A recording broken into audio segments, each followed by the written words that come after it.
Hello friends, welcome to my channel PCS with Chauhan. Guys, मेरा नाम है किया चौहान और यहाँ हम करें दृश्य आईएएस की क्विक बुक, जिसमें आप भारत और विश्व का भूगोल चल रहा है। तो पहला पार्ट है भारत का भूगोल, उसको कर रहे हैं चैप्टर नंबर 11 का पार्ट 3, यानी कि मतलब अब ये लास्ट पार्ट है 11 का। तो ये 11 खत्म हो जाएगा। यहाँ पे ऊर्जा संसाधन की बात करें, यानी कि एनर्जी रिसोर्सेज की। गाइस, आप व्हाट्सएप नंबर देख सकते हैं। अगर आपकी कोई क्वेरी है, अगर आपको पीडीएफ चाहिए तो आप मुझे जो है व्हाट्सएप करिए। तो गाइस, ऊर्जा संसाधन में हमारा जो चल रहा था, तो अभी हम जो करने जा रहे थे ना, नेक्स्ट जो पार्ट था हमारा जो हमें करना था, वो था ज्वारीय ऊर्जा। तो गाइस, स्टार्ट करने से पहले एक चीज़, अगर आपको मेरी वीडियो पसंद है तो वीडियो को लाइक करिएगा एंड चैनल को आपने अभी तक सब्सक्राइब नहीं किया है तो कर लीजिएगा। अगर आप घटना चक्र की वीडियोस देखना चाहते हैं तो चैनल की प्लेलिस्ट में जाइए, वहाँ पे आपको मिल जाएगी। चलिए फिर स्टार्ट करने से पहले एक काम और करते हैं, हम पहुंचते हैं सिलेबस जो कि हम डेली दिखाते हैं, वो भी देख लेते हैं एक बार कि हम लोगों ने क्या क्या कर लिया है और हम लोगों को आगे क्या क्या करना है। ठीक है, अभी फ़िलहाल जो है हम पहुंच चुके हैं चैप्टर नंबर 11 यानी कि ऊर्जा संसाधन पे। उसके बाद भी हमारे पास अभी काफ़ी चैप्टर है, धीरे धीरे ख़त्म होगा।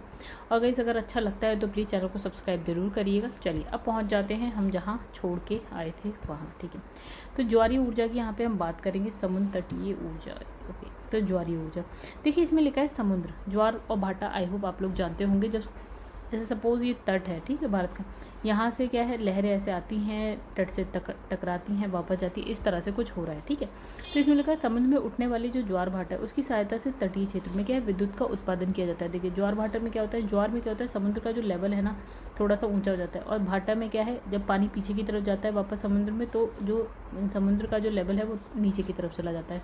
ठीक है, इसमें लिखा है ज्वारीय ऊर्जा भी क्या है, कभी ना समाप्त होने वाली नवीकरणीय ऊर्जा है और पर्यावरण हितैषी, मतलब ये भी कभी खत्म नहीं हो सकती। दूसरा, पर्यावरण पे इसका दुष्प्रभाव नहीं पड़ेगा। भारत में तट रेखाओं की लंबाई अधिक है, लेकिन ज्वारीय ऊर्जा के उत्पादन की संभावनाएं अपेक्षाकृत कम है। मतलब ये कह सकते हैं हमारी तट रेखा तो अच्छी खाती है। ठीक है, अगर आप गुजरात से ऐसे करके जाए पूरा वेस्ट बंगाल तक आपको तट मिल जाएगा। ठीक है, लेकिन अब इसने कहा लेकिन ज्वारीय ऊर्जा के उत्पादन के लिए क्या है, हमारे पास संभावनाएं कम है, मतलब हम नहीं कर पा रहे। ठीक है, भारत में जो है खंबात की खाड़ी, अगर हम बात करें कच्छ की खाड़ी, हुगली के ज्वार नदमुख क्षेत्र में क्या है, ज्वारीय ऊर्जा का उपयोग जो है किया जाता है। अगर हम बात करें खंबात की खाड़ी, कच्छ की खाड़ी, यहाँ पे आपका हुगली की बात करिए तो यहाँ पे हुगली के ज्वार नदमुख क्षेत्र में यहाँ पे आपको ज्वारीय ऊर्जा की संभावनाएं मिल जाएंगी। ठीक है, अब इसमें समस्या है क्या, देखिए, इसने कहा भारत में ऊर्जा स्रोतों के तौर पर ज्वार क्रीकों की कम संख्या, मतलब ये देखिए ज्वारीय ऊर्जा के लिए जहाँ पे क्या बोलते हैं ज्वार भाटा आ रहे हो, ऐसी संख्या क्या है, कम है। ज्वार भाटा जहाँ आएगा वहाँ से आप इस ऊर्जा की मदद से जो है मतलब इसको जो है विद्युत ऊर्जा बनाने में या ऊर्जा के निर्माण में आप उसका यूज़ कर सकते हैं, लेकिन ऐसी जगह कम है भारत में। दूसरे इसने लिखा है ये इस बेहद ऊंची ज्वार श्रेणी का इसे जो है बेहद ऊंची ज्वार श्रेणी की आवश्यकता होती है। मतलब इसने कहा जब ज्वार और भाटा आता है ना, तो ज्वार इसने कहा 5 मीटर से, जिसकी भारत की तटीय क्षेत्रों में कमी है, मतलब 5 मीटर से ज्वार जो है ना, जैसे सपोज़ कि भारत है, सपोज़ कि ये लैंड, मतलब लैंड है, यहाँ समुद्र है। ठीक है, तो इसने कहा कि अब ज्वार आ रहा है तो ज्वार एटलीस्ट जो है 5 मीटर ऊंचा हो। ठीक है, तो मतलब ज्वार आए और लहरें एटलीस्ट 5 मीटर तक ऊंची जाएं। ठीक है, ऐसा बोला इसने। ठीक है, तो ऐसी जगह कम है भारत में। ठीक है, हमने 2-3 जगह देख ली, कच्छ की खाड़ी, खंबात की खाड़ी, और कहाँ, हुगली का जो ज्वारमुख क्षेत्र है वहाँ पे। इसने कहा उच्च क्षमता के क्षेत्र जो है सुदूरवर्ती क्षेत्रों में होते हैं। ऊर्जा की पारेषण बेहद खर्चीली होती है। मतलब इसने कहा अगर हमने ऐसी जगह ढूंढ भी ली, ठीक है, कहीं हमने सपोज़ कहीं पे ढूंढ भी लिया अगर मान लीजिए, तो यहाँ से ऊर्जा को आपको दूसरी जगह तक ले जाने में अच्छा खासा पैसा लग जाएगा। अब इसमें चौड़े मुंह वाली जो है खाड़ी ज्वार नदमुख बांध निर्माण कार्य को जो है बेहद खर्चीला बन जाता है। फिर वही वाली बात है, खर्चा अधिक आ जाएगा। अब इसने कहा बायोमास, या फिर हम बोल सकते हैं जैव ऊर्जा की बात करते हैं। इसने कहा जैविक उत्पादों, जैसे कृषि अपशिष्ट हो गया, जैसे धान आपने काट लिया, उसके बाद जो अपशिष्ट बचता है वो ठीक है वो हो गया, गन्ने की खोई हो गई। ठीक है, उसके बाद फसलों के अवशेष हो गए, ये सारे। ठीक है, ये सारे, इन सबको हम बोलते हैं कृषि अवशेष। ठीक है, तो इसने कहा दूसरा है प्राकृतिक वनस्पति हो गई, जैसे आपका जेट्रोफा हो गया, फिर है करकास हो गया, आपका करंजा हो गया, आपका शहरी कूड़े करकट अवशिष्ट पदार्थों से प्राप्त ऊर्जा को हम जैव ऊर्जा बोलते हैं। तो इसने ये बताया कि जैव ऊर्जा आपको किस किस चीज़ों से मिलती है। तो गाइस इसमें क्या क्या है, जेट्रोफा याद रखिएगा, मतलब प्राकृतिक वनस्पति, जैसे इसने कहा जेट्रोफा याद रखिएगा, करंजा याद रखिएगा, जो शहरों में कूड़ा करकट होता है, ठीक है, उसका अपशिष्ट, उससे भी जैव ऊर्जा बन जाती है, और यहाँ पे कृषि अवशेष है उससे भी बन जाती है, ठीक है। तो इसने कहा कि जेट्रोफा, देखिए इंपॉर्टेंट हो जाता है, इसे जो है ना रतन जोत कहते हैं, हिंदी वाला भी याद रखिएगा, जेट्रोफा भी याद रखिएगा। इसकी सहायता से क्या होता है, बायोडीजल का निर्माण होता है, ठीक है। देश का पहला बायोडीजल संयंत्र कहाँ पे, आंध्र प्रदेश के कहाँ पे, काकीनाडा, काकीनाडा में लगाया गया। ये हो गई एक इंपॉर्टेंट बात, याद रखिएगा। फिर लिखा पंजाब के जलखेरी, जलखेरी में क्या है, धान की भूसी से विद्युत उत्पादन करने वाले संयंत्र लगाए गए। मतलब इसने कहा पंजाब में जगह है जलखेड़ी, पंजाब में, ठीक है। यहाँ पे क्या होता है, धान की जो भूसी होती है उससे आप क्या कर रहे हैं, विद्युत का उत्पादन कर रहे हैं। फिर इसमें लिखा है शहरी कचरे से बिजली उत्पादन करने के लिए क्या है, दिल्ली के ओखला तथा तिमारपुर में संयंत्र लगाए गए। मतलब जो शहर से कूड़ा करकट होता है तो उससे क्या है, बिजली का उत्पादन हो रहा है। कहाँ का, दिल्ली के ओखला में, और कहाँ, तिमारपुर में। फिर है जानवरों के मलमूत्र और क्या है, कृषि अपशिष्ट की सहायता से बायोगैस, ये हम जानते ही हैं। द्वितीय श्रेणी का जो है जैव ऊर्जा संयंत्र जो है आपका पंजाब के भटिंडा में लगाया गया, द्वितीय श्रेणी का, ठीक है। कहाँ, पंजाब भटिंडा में है, ठीक है। पूर्वी तटीय रेलवे में नहीं जो है भुवनेश्वर कहाँ पे गए, उड़ीसा में। तो भुवनेश्वर में जो है सरकार के पहले वेस्ट टू एनर्जी प्लांट को क्या है, कमीशन किया है। कहाँ पे, आपका भुवनेश्वर, उड़ीसा की बात हो रही है, ठीक है। वेस्ट टू एनर्जी प्लांट का कमीशन हुआ है, और इसमें क्या है आपका पॉलीक्रैक तकनीक का प्रयोग हुआ है। तो ये थोड़ी सी इंपॉर्टेंट होगी, कौन सी तकनीक यूज हो रही है, पॉलीक्रैक। चलिए, जैव ऊर्जा उत्पादन में क्या, भारत के अग्रणी राज्य की बात करते हैं, मतलब जहाँ पे जैव ऊर्जा का ज़्यादा उत्पादन हो रहा है। पहले नंबर पे महाराष्ट्र, दूसरे नंबर पे उत्तर प्रदेश, फिर कर्नाटका, तमिलनाडु, आंध्र प्रदेश, वेस्ट बंगाल और छत्तीसगढ़, ठीक है। तो ये डेटा कहाँ का है, नवीन किसने दिया, मतलब स्रोत क्या है, नवीन एवं नवीकरणीय ऊर्जा मंत्रालय, भारत सरकार का। चलिए आगे बढ़ते हैं। इसने लिखा है जल विद्युत ऊर्जा की बात करते हैं। जल विद्युत ऊर्जा, जैसे नदी आ रही है, नदी पे बांध बना लिया, बांध के नीचे टरबाइन लगा दी, और क्या है, पानी गिर रहा है, टरबाइन घूम रही है और बिजली बन रही है, कुछ ऐसा। अब इसने कहा बांध बनाकर क्या है, बहते हुए पानी को रोककर फिर ऊंचाई से टरबाइन पर गिराकर विद्युत ऊर्जा प्राप्त की जाती है। इसमें क्या होता है, प्रदूषण नगण्य होता है, मतलब जीरो होता है, और ये क्या है, एक सस्ती प्रणाली है। मतलब एक नदी बह रही है, आपने यहाँ पे बांध बनाया, बांध नदी के आगे आपने एक बांध बनाया, पानी सारा इकट्ठा हो जाता है यहाँ पे, ठीक है। अब ये पानी धीरे धीरे छोड़ेंगे और यहाँ पे एक टरबाइन लगा दी, जैसे छोड़ेंगे तो टरबाइन के ऊपर गिरेगा और टरबाइन घूमेगी, तो यहाँ पे हमने एक लगा दिया मोटर घूमने लगेगा, और इसकी वजह से हम देखेंगे कि बिजली बन जाएगी, ठीक है। भारत में प्रथम जल विद्युत संयंत्र की स्थापना कहाँ होती है, दार्जिलिंग, वेस्ट बंगाल में है। कहाँ पे, वेस्ट बंगाल, यानी कि क्या होता है, पश्चिम बंगाल में, ठीक है। कब हुई, 1897 में की गई थी, ठीक है। इसके बाद 1902 में कहाँ पे होता है, शिव समुद्रम में क्या है, जल विद्युत गृह की स्थापना की गई, ठीक है। कहाँ पे है, कावेरी नदी पर है, और कावेरी नदी आप जानते हैं साउथ में बहती है ऐसे करके, ठीक है।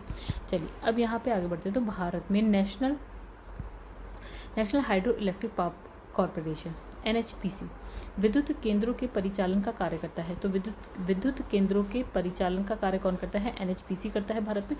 इसकी स्थापना कब हुई थी, 1975 में हुई थी, ठीक है। आगे बढ़ते हैं, थोड़ा ये देखते हैं। अब इसने कहा केंद्र और राज्य, इसमें NHPC परिचालित विद्युत केंद्र की बात करते हैं, ठीक है। तो एक है सलाल, कहाँ पे है, जम्मू कश्मीर में। उरी कहाँ है, जम्मू कश्मीर में, तो जानते होंगे उरी। तो बायरा सिउल हिमाचल प्रदेश में है, चमेरा जो है हिमाचल प्रदेश में, टनकपुर उत्तर प्रदेश में है।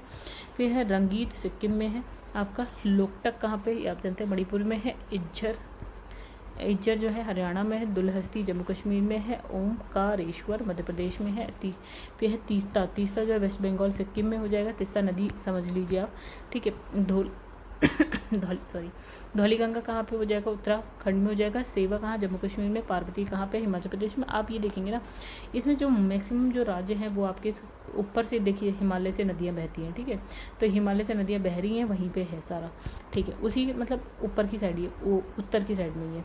अब इसने कहा भारत में जल ऊर्जा उत्पादन के अग्रणी राज्य की अगर बात करें, कर्नाटका, देखो साउथ में भी नदी बहती है, कर्नाटका हो गया। दूसरा इसने कहा हिमाचल प्रदेश हो गया, महाराष्ट्र हो गया, केरल हो गया, उत्तराखंड हो गया, ठीक है। आगे बढ़िए।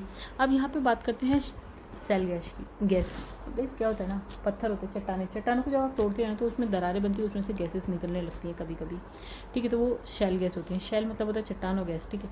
ऐसे सेल गैस प्राकृतिक गैस का क्या है, गैर परंपरागत रूप है। मतलब इसने कहा, देखिए एक चीज़ और समझिए, प्राकृतिक गैस और सेल गैस, मतलब जो शेल गैस है ना, सेल गैस मतलब समझिए प्राकृतिक गैस की ही बात हो रही है, एक अलग तरीके से कह लीजिए शेल गैस, ठीक है। हालांकि क्या होती है, नवीकरणीय नहीं होती है, मतलब कि एक बार यूज़ होने के बाद ये दोबारा नहीं बन सकती। अब देखो ये चट्टानी संस्तरों यानी कि वही दरार मान लेते हैं कि मध्य जो है फंसी हुई होती है, और इसके निष्कर्षण के लिए क्या है, चट्टानों में ड्रिलिंग कर क्या है, तेज दबाव से क्या है, पानी की धार छोड़ी जाती है। ड्रिलिंग करेंगे चट्टानों में, पानी की धार छोड़ेंगे, तो क्या होता है, चट्टानों में जो फंसी हुई जो हाइड्रेट के अणु हैं वो मुक्त हो जाते हैं, वही गैस हो जाते हैं, ठीक है। तो आप समझ गए होंगे। तीसरी बात इसमें लिखा है, ये क्या है, महंगी और क्या है, उच्च प्रौद्योगिकी, मतलब टेक्नोलॉजी भी आपको हाई चाहिए और महंगी भी है ये, तो ऐसी तकनीक है ये। तो इसने कहा तुलनात्मक रूप से इसका जो पर्यावरणीय नुकसान है वो कम होता है पेट्रोलियम और कोयले की अपेक्षा। जैसे कि पेट्रोलियम और कोयले की अगर बात करें तो ये क्या है, जीवाश्म ईंधन के विकल्प के रूप में विकसित किया जा सकता है इसे, ठीक है। आप जानते हैं पेट्रोलियम और जो कोयला है वो जीवाश्म ईंधन से मिलता है, मतलब जीवाश्म ईंधन है ये, ठीक है। भारत में जो है सेल गैस के मुख्य स्रोत जो है आपका कहाँ है, कैम्बे में है, गोंडवाना क्रम की शैल में, कृष्णा गोदावरी बेसिन में हो जाएगा, ये सब आपको पता है कहाँ है गाइस, ठीक है। फिर है कावेरी क्षेत्र में, ये सारी जगह पे आपको क्या मिल जाएगी, सेल गैस मिल जाएगी। इसके अलावा अगर बात करें तो गंगाहाटी में मिल जाएगी, असम अराकान में मिल जाएगी। फिर इसने कहा झरिया, बोकारो, उत्तरी करणपुरा, रानीगंज, सोहागपुर, यहाँ पे आपको मिल जाएगी, ठीक है। तो गाइस इसकी संभावना है वहाँ मिलने की, ठीक है। अब इसने कहा कि एक नोट लिखा है चीन, तो गाइस ये तब आप जानते हैं, आप पढ़ चुके हैं कि कौन सी जगह कहाँ पे है, ठीक है। अब इसने कहा कि चीन में इसका अधिकतर भंडार है, किसका, सेल गैस का। अमेरिका क्या है, इसका तेज़ी से क्या कर रहा है, विकास कर रहा है, ठीक है। अब आ जाते हैं आगे। अब यहाँ पर क्या है, ये डायग्राम कुछ कह रहा है, शेल गैस क्षेत्र और पाइपलाइन की बात करी गई है, मतलब शेल गैस निकाल के फिर पाइपलाइन के थ्रू एक जगह से दूसरी जगह भेजना है। यहाँ पे कुछ इस तरह से, तो वैसे से आप एक बार ऐसे ही देख लीजिए, फिलहाल जो पढ़ा है इतना काफ़ी है, आगे बढ़ते हैं। तो देखिए यहाँ पे लिखा है हाइड्रोजन ऊर्जा की बात करते हैं। देखिए इंपॉर्टेंट है ये बहुत ज़्यादा। हाइड्रोजन को एक वैकल्पिक नवीकरणीय ईंधन के रूप में जो है भविष्य के ऊर्जा संसाधन के रूप में देखा जाता है, यानी कि आप कहें ना भविष्य में ऊर्जा का संसाधन क्या होगा, तो हाइड्रोजन। तो भारत में इस क्षेत्र के अनुसंधान और विकास हेतु के राष्ट्रीय हाइड्रोजन ऊर्जा बोर्ड का गठन किया गया। एक बात अब लिखा है, हाइड्रोजन ऊर्जा से संबंधित विषय में क्या है, निरंतर शोध हो रहा है, अनुसंधान हो रहा है। एक दिन मोहब्बत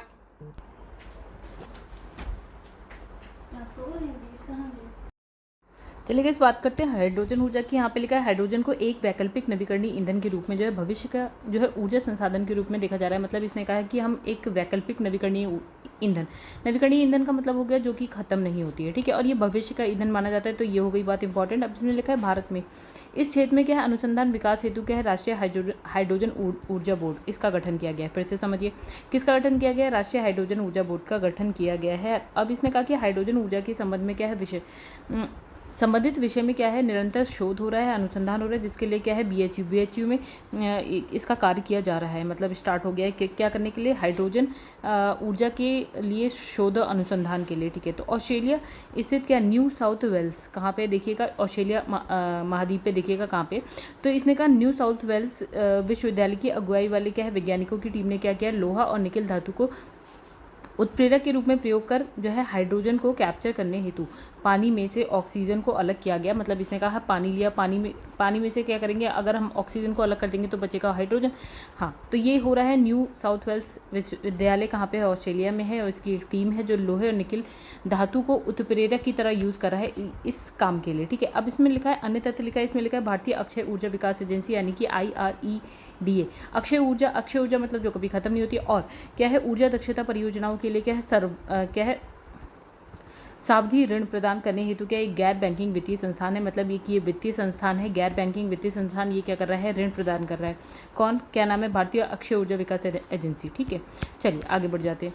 फिर इसमें लिखा है national institute of solar energy की अगर हम बात करें तो ये कहाँ पे है गाइस, गुरुग्राम, यानी कि जो गुड़गांव था गुरुग्राम, तो वहाँ पे ये इंपॉर्टेंट सी बात होगी। इसने कहा सरकार द्वारा क्या होता है 2016 में छत्तीसगढ़ में किसानों को सौर ऊर्जा चालित जो है सिंचाई पंप प्रदान करने के लिए, फिर से समझिए 2016 में छत्तीसगढ़ में क्या है, सिंचाइयों को सौर ऊर्जा चालित जो सिंचाई पंप है उसे प्रदान करने के लिए सौर सुजला योजना प्रारंभ की गई। मतलब सौर ऊर्जा से आप क्या करें, सिंचाई पंप चलाएंगे, ठीक है।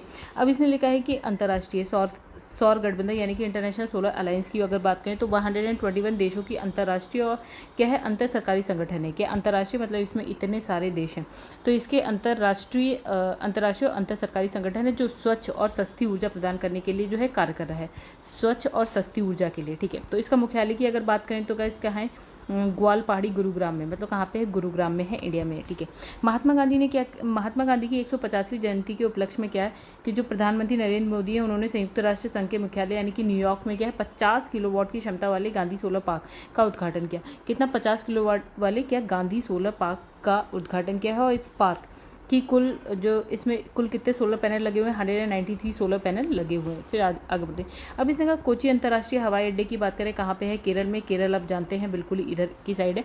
ठीक है, तो जो ये वाला जो हवाई अड्डा है ना वो सौर ऊर्जा से संचालित होने वाला विश्व का पहला हवाई अड्डा बन गया है। ये बात हो गई एक इंपॉर्टेंट सी। ठीक है, अब इसने कहा वर्तमान समय में क्या है, झारखंड के सिंहभूम जनपद। देखिए झारखंड में ये जगह बहुत इंपॉर्टेंट है, आपको पता होनी चाहिए। झारखंड के जो सिंहभूम जनपद है वहाँ, और मेघालय में क्या है आपका डोमियासियात की जो है खदानों में क्या है uranium corporation of India limited द्वारा क्या है यूरेनियम अयस्क निकालने का कार्य किया जा रहा है। मतलब इसने कहा कि आप पहुँच जाएंगे झारखंड में सिंहभूम जिला हो गया, और अब मेघालय में क्या इसमें डोमियासियात में क्या हो रहा है कि यूरेनियम अयस्क को निकाला जा रहा है, और निकालने का काम कौन कर रहा है, uranium corporation of India limited कर रही है। ठीक है, तो इसने कहा हाइड्रोजन विजन है 2025, तो इसमें क्या पेट्रोलियम उत्पाद के भंडार से संबंधित है। ठीक है, चलो आगे बढ़ जाते हैं। अब यहाँ पे देखिए क्वेश्चन आंसर की बात कर लेते हैं।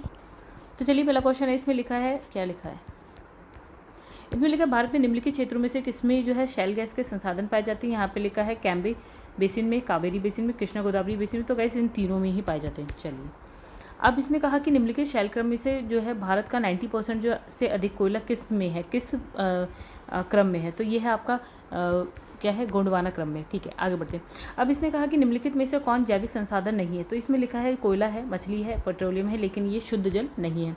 ठीक है, तो अब इसमें लिखा है ऊर्जा उत्पादन के निम्नलिखित साधनों पर विचार कीजिए। ठीक है, तो इसमें लिखा है कि इन्हें भारत की ऊर्जा उत्पादन के कुल प्रतिशतता क्षमता के मतलब प्रतिशांत के अनुसार, मतलब इसने बताया।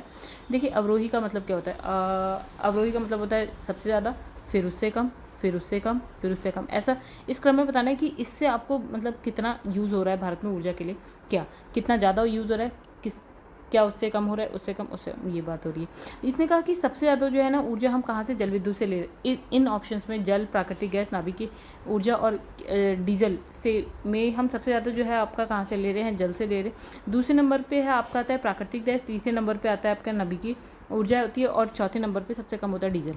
ठीक है, आगे बढ़ जाते हैं। लिखा निम्नलिखित कोयला उत्पादन राज्यों का जो है उत्पादन की दृष्टि से सही अवरोही क्रम बताना है। मतलब इसमें अवरोही, फिर वही वाली बात है, सबसे ज़्यादा कहाँ हो रहा है कोयला उत्पादन राज्यों में। तो गाइस देखिए, एक तो ये डेटा है 2014 का, तो गाइस 2023 की अगर हम बात करें ना, तो फर्स्ट नंबर पे देखिए आता है, नाम आता है छत्तीसगढ़ का, दूसरे नंबर पे आता है झारखंड का, और तीसरे नंबर पे उड़ीसा का नाम आता है। ठीक है, 2023 का नया डेटा है जो उसमें भी। अच्छा, अब आगे बढ़ते हैं।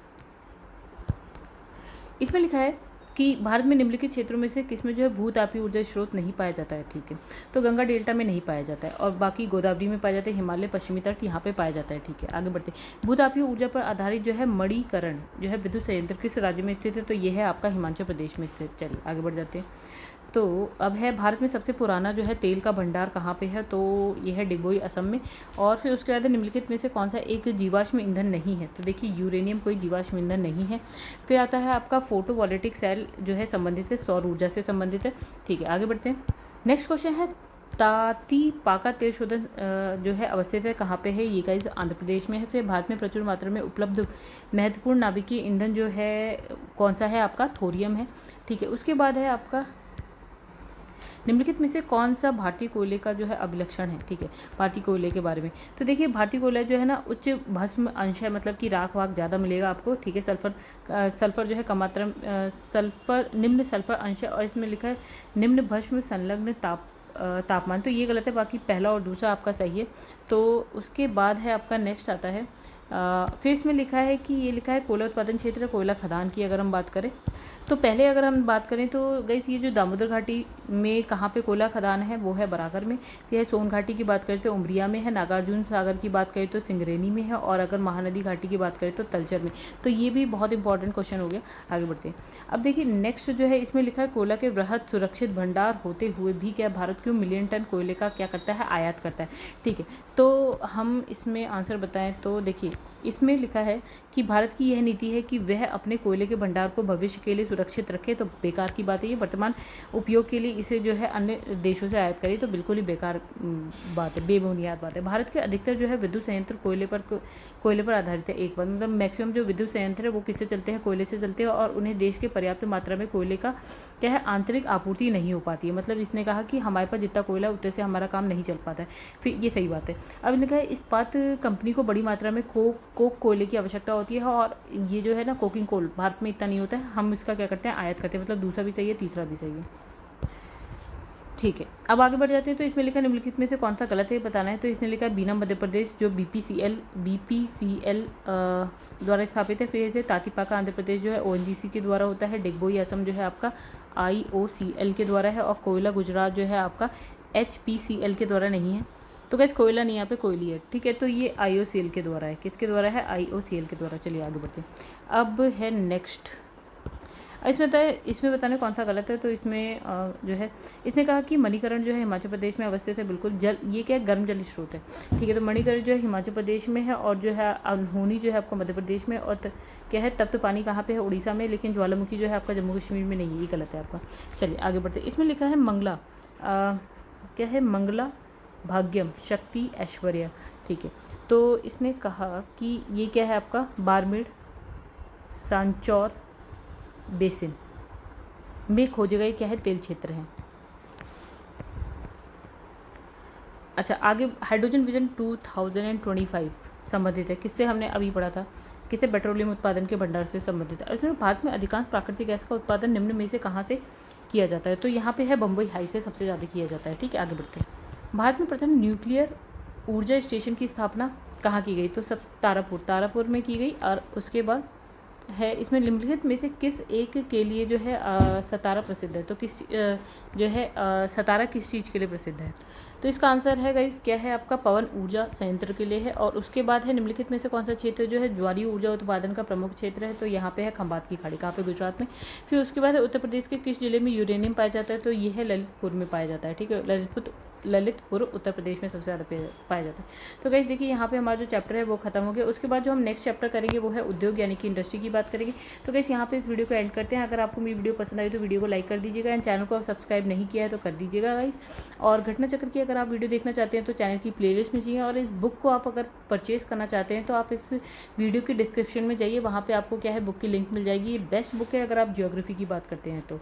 चलिए गाइस इस वीडियो को यहीं एंड करते हैं। नेक्स्ट वीडियो में मिलेंगे आगे के चैप्टर के संग, चैप्टर नंबर 12 के संग। हमारे टोटल है 17 चैप्टर। देखिए चैप्टर नंबर 12 पे हम पहुंच चुके। ठीक है, जल्दी ही बुक ख़त्म हो जाएगी। और ऐसे सपोर्ट करते रहिए गाइस। और थोड़ा सा ये है कि अगर आपको अच्छा लगता है तो चैनल को सब्सक्राइब करिएगा और शेयर करिएगा।